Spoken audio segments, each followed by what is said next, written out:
hay muchas instituciones a nivel internacional que están interesadas y han apoyado pues los folclore del mundo.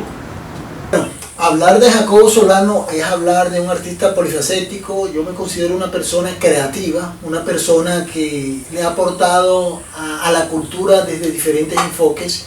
Bueno, yo nací en Villanueva en el año 1942, de padres villanueveros también, Julio y Clara.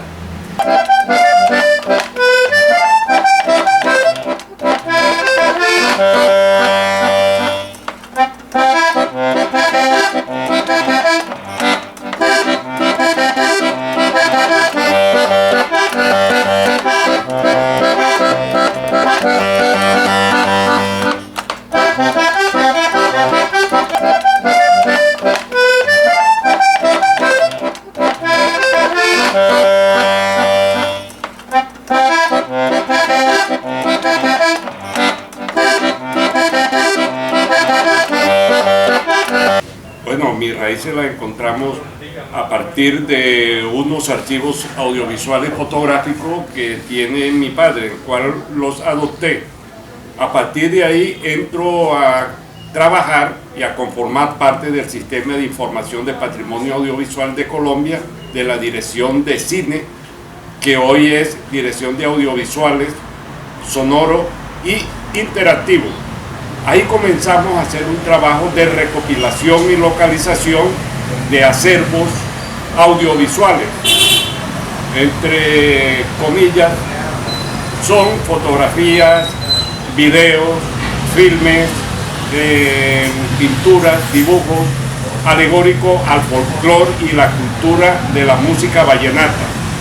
Nuestro aporte es, y ha sido y sigue siendo, la realización de unos inventarios de la cultura y la música vallenata, el cual hace parte pues de lo que es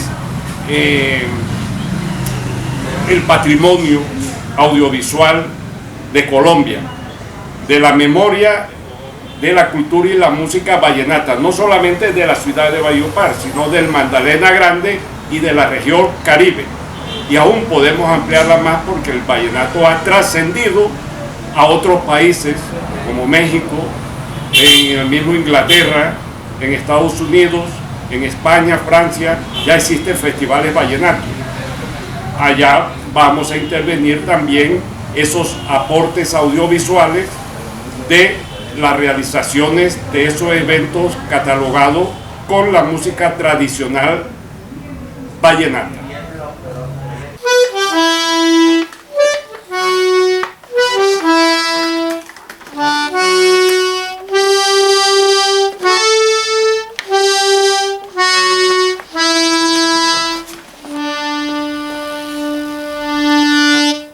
Bueno, hay unos direccionamientos, en el cual está la carta de navegación de salvaguarda del vallenato, de la música tradicional vallenata, ¿sí? Porque ahora vallenato llamamos a muchas fusiones, pero la UNESCO recibió con beneplácito a la música tradicional vallenata a partir del plan especial de salvaguarda. En el plan de salvaguarda encontramos unos planes, unos proyectos y unas iniciativas en el cual está enmarcada la salvación del vallenato. ¿Qué podemos hacer? Ayudar de la parte gubernamental y de la parte privada. Apoyar económicamente a esas iniciativas, porque estamos perdiendo el norte en los festivales primeramente. Segundamente, el trabajo que yo hago, esos acervos, hay muchos filmes por ahí que se están perdiendo también, que hay muchos coleccionistas que los están guardando y no los da a conocer.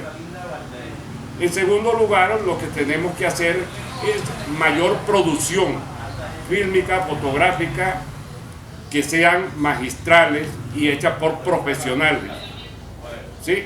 Entonces, pues, creo que hay que seguir las pautas que dice la UNESCO. Y aún estamos en mora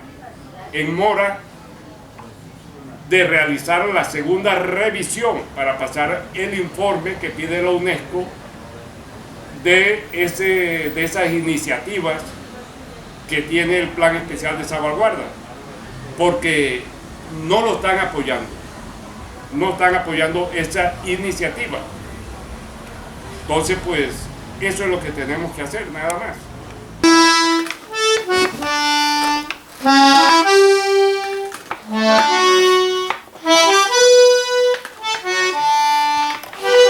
Hablar de Jacobo Solano es hablar de un artista polifacético. Yo me considero una persona creativa, una persona que le ha aportado a la cultura desde diferentes enfoques, desde la pintura, desde la literatura, con algunos libros que he publicado, desde el muralismo, desde el tema del cartelismo, también la fotografía. Entonces hay varias vertientes en Jacobo Solano que han marcado esa huella creativa, esa huella de color, esa huella de investigación. Pero también hay una línea periodística con la cual me he caracterizado y que es como columnista de opinión y periodista. Entonces esa fusión es lo que define a Jacobo Solano como un hacedor de historias, como un hacedor de obras de arte, y que representan un impacto en una región como Valledupar.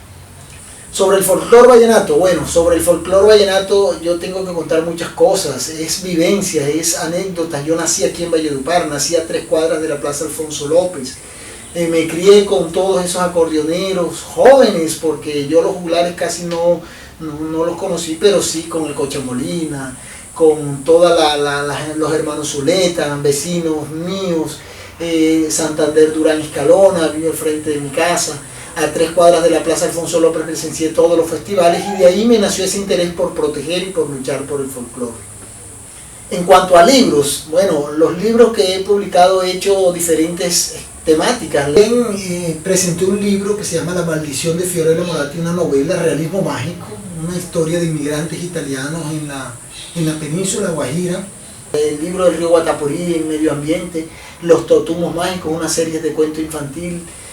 También hice un homenaje al folclore vallenato con Juglares Contemporáneo 1 y Juglares Contemporáneo 2. Juglares Contemporáneo hay un desarrollo muy importante porque es una marca, como una identidad que yo creé, porque se decía mucho que los juglares estaban en vía de extinción y que los juglares se iban a acabar, y no, y yo creé esa temática con esos libros, y empezaron a rebrotar los juglares que estaban ahí y que no se han acabado y que hasta el momento siguen vigentes, porque fueron una generación que se fue relevando, y con el Ministerio de Cultura hicimos esos proyectos que fueron muy importantes en su momento y que fueron presentados por la ministra de Cultura de la época, la doctora Mariana Garcés, que vino a Valledupar. Hicimos esa presentación, fue muy bonito todo ese proceso. También hice el libro Una historia cantada de los hermanos Zuleta, una historia muy bonita, una historia que me introdujo a ese Macondo, a ese mundo de los Zuletas en Villanueva, en el Plan.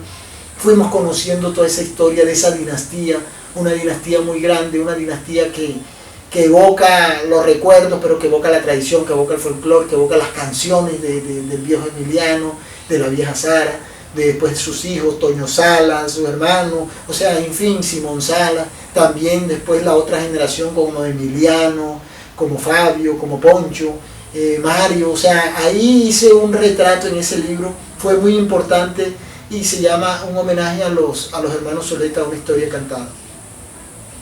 También hice lo que fue un homenaje a Diomedes Díaz en el 2014, un homenaje a Diomedes Díaz con el afiche del Festival de la Leyenda Vallenata en el 2014, que lo hice yo, y también hice un libro en esa época que fue Diomedes el ídolo. Entonces también hice otro aporte desde el punto de vista de ese gran artista, desde el punto de vista de todo lo que ha hecho Diomedes Díaz, y dejarlo en esa huella inmortal que marcó a un folclore, que marcó una región, marcó un país. Entonces es preocupante, y estos talleres, estas narrativas creativas que está haciendo la Fundación Fubian, me parecen muy importantes junto con el Ministerio de Cultura, porque le dan ese oxígeno al folclore, le dan un nuevo aire, un nuevo mensaje desde donde nosotros tenemos que trabajar y propender por todo lo que es mantener este folclore. El folclore es muy grande, el folclore es el alma de una región, el alma de la sabana,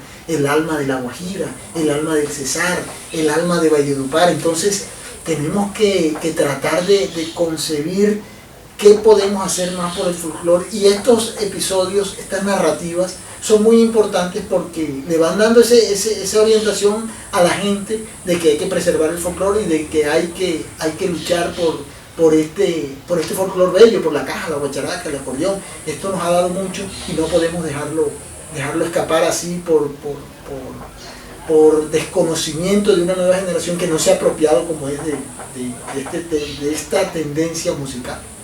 Precisamente estoy acá en el Cuartico de Gao, una de las nuevas exposiciones o una intervención que hice en el barrio Cañaguate, en Valledupar, donde le hago un homenaje a García Márquez y donde pienso que quedó reflejada una huella del realismo mágico, junto a un mural que hice en el Callejón de la Purututú y que está enmarcado en todo este contorno artístico en el barrio más emblemático de Valledupar en cuanto al arte, en cuanto a todo ese goce que fue el patrimonio histórico de una ciudad tan bella como Valledupar.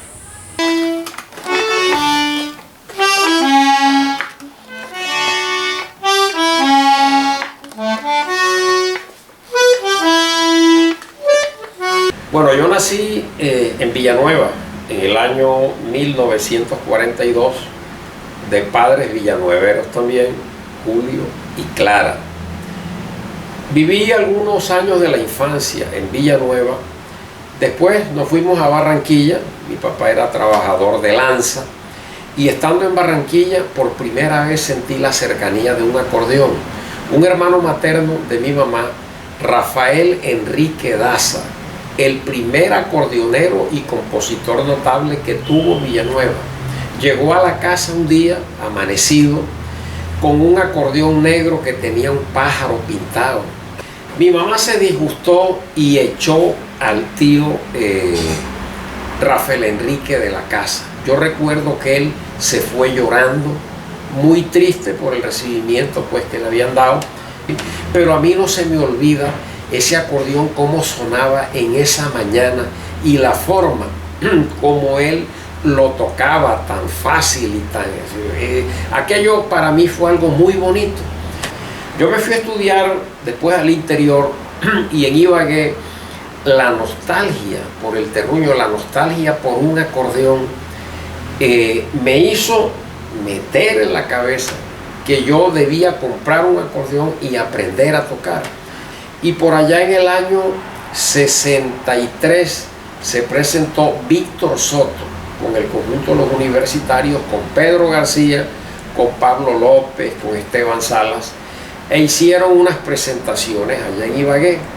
A mí ese acordeón de Víctor Soto pues fue algo fascinante desde esa época cuando conocí a Víctor, y me vine para Bogotá con la plata de la pensión que me habían mandado de aquí de la casa, 500 pesos. Con eso yo pagaba apartamento, tomaba trago los fines de semana, llevaba a la novia a cine y me quedaba para jaraganear. Con ese dinero en Bogotá conseguí, alguien me dijo de un cachaco que estaba vendiendo un acordeón, le compré el acordeón al cachaco. Te estoy hablando del año 66. Compré yo ese acordeón y aprendí más o menos a cancanear. Cuando yo venía aquí en vacaciones, yo me le pegaba a Colacho. Para donde iba Colacho en las parrandas, yo únicamente pues mirando, me metía al café La Bolsa.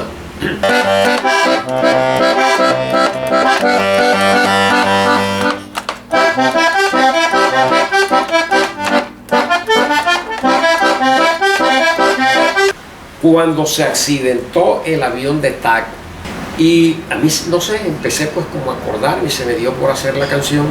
Recuerdo pues todavía algún fragmento que decía: de luto muy sentido, hoy se encuentra el Cesar, porque murieron muchos de sus hijos queridos, de Bogotá viajando para Valledupar, cuando casi llegaba el avión se ha perdido. y vi que no era como difícil. Ahora, yo tenía mucha facilidad para hacer versos. Y en el quinto festival muere muere Cirino Castillo. Y yo le hice la canción El Gran Cajero, que es la primera canción que me graban a mí los hermanos Zuleta. Cuando yo comienzo a hacer canciones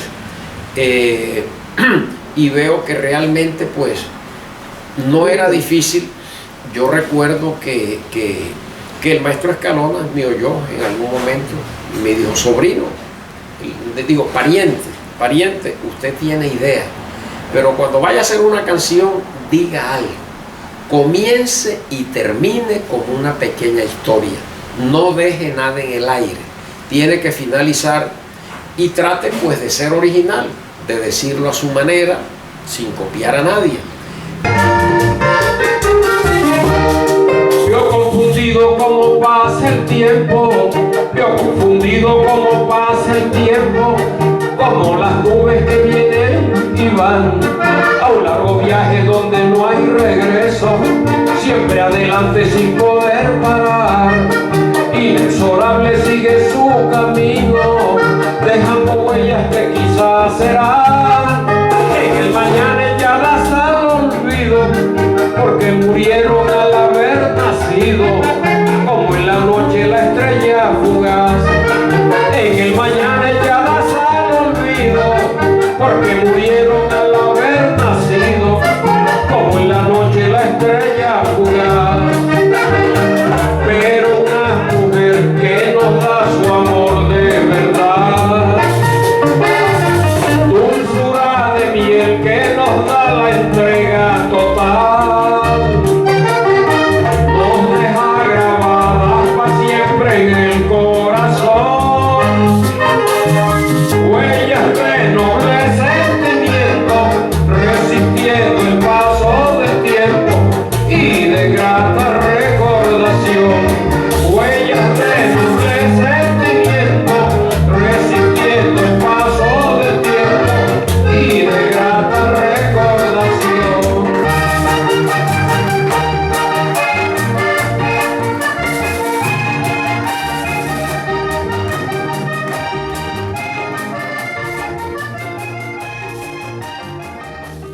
La cultura es de todos. Ministerio de Cultura.